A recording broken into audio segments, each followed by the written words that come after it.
todavía dejé... Todavía podés hacerlo cuando Sí, salga. por supuesto, no sé, pues ya a las 8 cierra todo acá en Congreso últimamente. Sí, Todo, 8 menos cuarto, están bajando la persiana Sí. los comercios. Antes sí. no, 8:30, Porque incluso... dicen que la gente entra a probar si no compra nada. Seguro. Suele suceder. Tal cual, tal cual.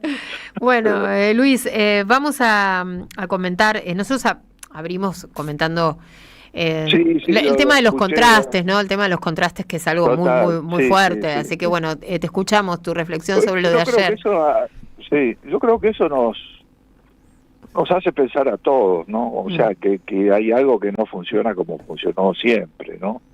Todavía hay un poco de conmoción en Mar del Plata, que quedó por esa visita de Milei, los contrastes, ¿no? Es una visita que tampoco generó tanta conmoción, digamos. Mar del Plata es una ciudad que tiene una tradición histórica bastante de derecha antiperonista, ¿no? Y realmente no hubo tanta gente en esa, no participó tanta gente en esa visita, ¿no? Ujú. Pero bueno, de alguna manera algunos dicen que de esta forma Milei empezó la campaña electoral para repetir la presidencia en el 2027. Y la verdad que si uno mira la historia política de Milei, él a las campañas físicas no le ha dado importancia. Ajá. Él no respeta a la gente que va a los actos políticos, ¿no? Tiene esa, bueno, gran parte de su discurso es ese, el discurso de la derecha, ¿no? Que la gente que va a los actos políticos son acarreados, que están pagados, que son llevados por dirigentes corruptos y una historia así. Él entiende de otra forma lo que podría ser una campaña política o demás, llega por otro lado. Pero sí es cierto, es probable, ¿no? Es evidente que su intención es renovar, Hola. bastante entusiasmado por el resultado de las últimas elecciones, que la verdad que le dieron una buena plataforma para lanzarse como candidato para el 2027, para la reelección. Pero a mí me pilo de Mar del Plata, y más que ver el comienzo de una campaña electoral me generó muchas preguntas sobre lo que le pasa a los argentinos, ¿no? ¿Qué es lo que está pasando por la cabeza de los argentinos? Culturalmente hay una transformación, hay algo que está ahí dando vueltas, ¿no? Es decir, la visita de Milei tuvo dos caras. Por un lado, la presentación esa estrambótica, con su ex novia, donde él aparece cantando, que yo creo que esa es la forma de dirigirse, de comunicarse que tiene con su electorado. Y después su participación, la otra versión Milei, es su participación en la derecha FES, que tiene que ver con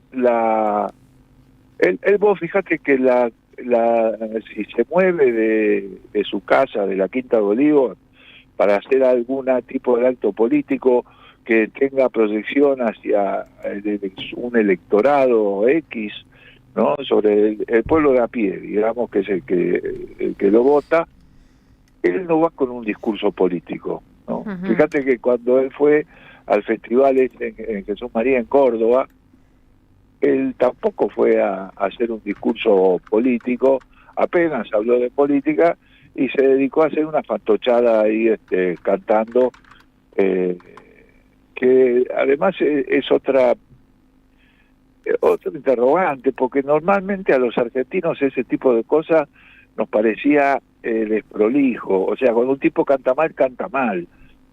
No es que canta bien porque nos parezca que cante bien porque el tipo piensa... Se ve que igual se ve que ensayó, se ve que ensayó.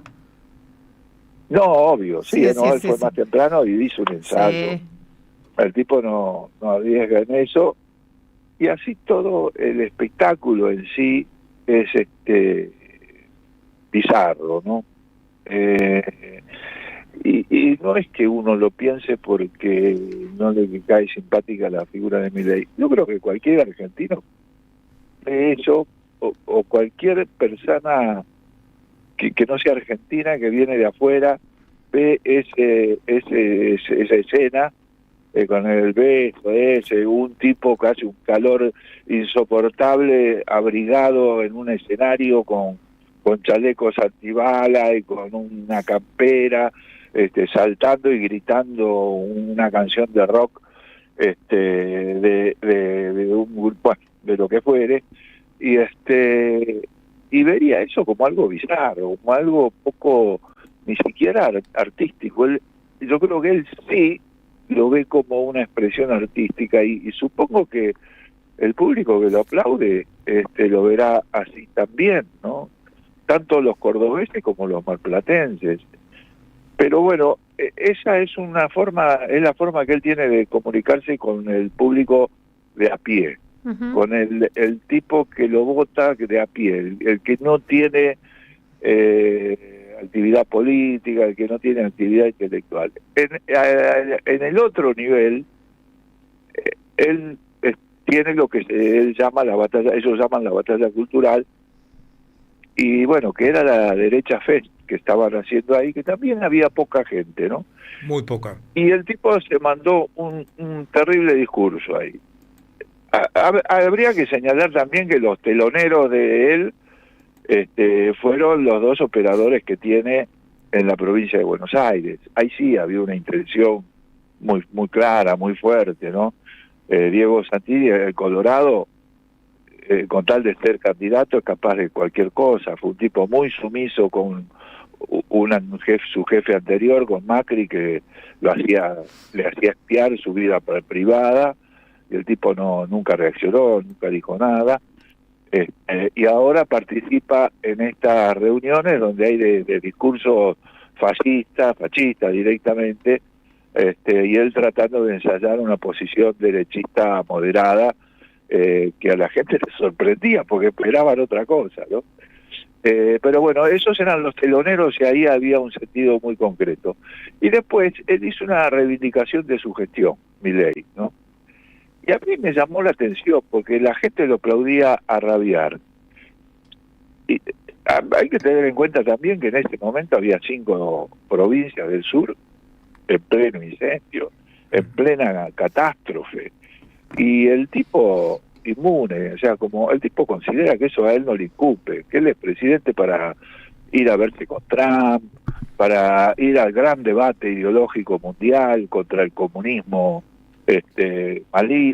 maligno, pero para dar respuesta a la gente, a los argentinos que están sufriendo porque se les incendia la casa, él piensa que eso no le corresponde, que esa es una tarea, y los 5 gobernadores de las provincias que sufren ese incendio, los tipos, hay varios de ellos que han sido cómplices de las políticas de Milei, empezando por el gobernador de Chubut, por Ignacio Torres, siguiendo por el de Santa Cruz, Vidal, y también por el de Neuquén, ¿no? O sea, le han votado todo lo que el tipo ha presentado en el Congreso, y esos tipos que son los que tienen que dar la cara frente a a la propia gente que los votó a ellos, ¿no? Que se les está incendiando las propiedades, que se les están incendiando las casas, y sale a decir que no tienen con qué, que ya no tienen más plata, que se quedaron sin recursos, que el fuego los desbordó, y que le piden por favor al gobierno nacional que los ayude. O sea, la verdad, la actitud de esos gobernadores me pareció patética, ¿no? En los incendios anteriores se pusieron de acuerdo los gobernadores para ayudarse entre ellos, pero varios de esos gobernadores siguieron votándole todo a Milei y apostando además a la figura de Milei como jefe político del país, ¿no? Y por eso me parece patético ese reclamo. Pero volviendo al discurso de Milei en el Derecha Fest, yo escuchaba lo que el tipo iba diciendo, y el público que tenía, que muchos eran jóvenes, que lo aplaudían como si él estuviera, no sé, prometiendo grandes cosas y demás. Y el tipo, lo único que estaba diciendo, podía ser aplaudido, si desde un punto de vista lógico, solamente podría ser aplaudido por un público de empresarios, y de una parte de los empresarios, ¿no? Porque otra parte de los empresarios están hechos bolsa. Y gran parte de los tipos que lo aplaudían ahí seguro que están peor que antes. Sí. Y le echan la culpa de su situación a los gobiernos anteriores. Y aplauden todo lo que dice Milei, que para ellos no tiene ningún significado, ¿no? La verdad que esa incongruencia, ese escenario bizarro que parece distópico, esta es una palabra que es de moda, ¿no? Pero que es como un futuro distópico, donde todo sale al revés de lo que uno pensaría que tiene que salir, que como tiene que salir, ¿no? Y y como si la gente pensara al revés, como si la gente pensara mal. Y realmente yo me pregunto, parte de responsabilidad tendrá la oposición, parte de responsabilidad, por supuesto, tienen los empresarios de este país que han apoyado este tipo de discurso, parte de responsabilidad, hay parte de responsabilidad en todos lados, pero a mí lo que me preocupa es lo que pasa en la cabeza de esa gente, ¿no? Y es como, no me acuerdo si ustedes lo dijeron antes, hay algo roto, Sí. hay un derrumbe del sentido, o sea, pensar sin sentido. No, vos prometés algo para hacer en el futuro y no existe eso. El futuro no existe. No podés hacer un discurso político prometiendo hacia el futuro, sea lo que vayas a prometer. Para esa gente estoy hablando, ¿no? Hay algo que está roto en la forma de enfocar su propia vida, ¿no? Y es esa inexistencia del futuro. Entonces el discurso político, que es un discurso que se asienta en gran parte sobre los proyectos, pierde sentido. No tiene forma de engancharse en esa, y entonces la forma de engancharse es hacer ese tipo de escenas grotescas donde aparece el gobernante haciendo ridiculeces simpáticas, ¿no? Y el sentido se reduce a algo elemental, primitivo, que no tiene nada que ver con lo razonable ni con la lógica. El problema es que no se le engancha cuál es la raíz de esa enfermedad, ¿no? Y mientras no le enganchemos la raíz de esa enfermedad, la enfermedad va a ir creciendo y nos va a hundir a todos, nos vamos a enfermar todos con eso. Bueno, la verdad es que compartimos tus reflexiones, estamos, toda la tarde girando en torno de esto que pasó ayer y de los contrastes, ¿no? Altos contrastes, sí. Lo mal que lo está pasando la mayoría, así es. Te mandamos un abrazo, Luis, y mañana seguimos charlando, ¿te parece? Sí, bárbaro. Dale. Hablamos mañana. Dale. Un abrazo grande. Gracias. Era nuestro compañero Luis Brustein. Me vas a contar lo que pasa en Tierra del Fuego, así vamos completando.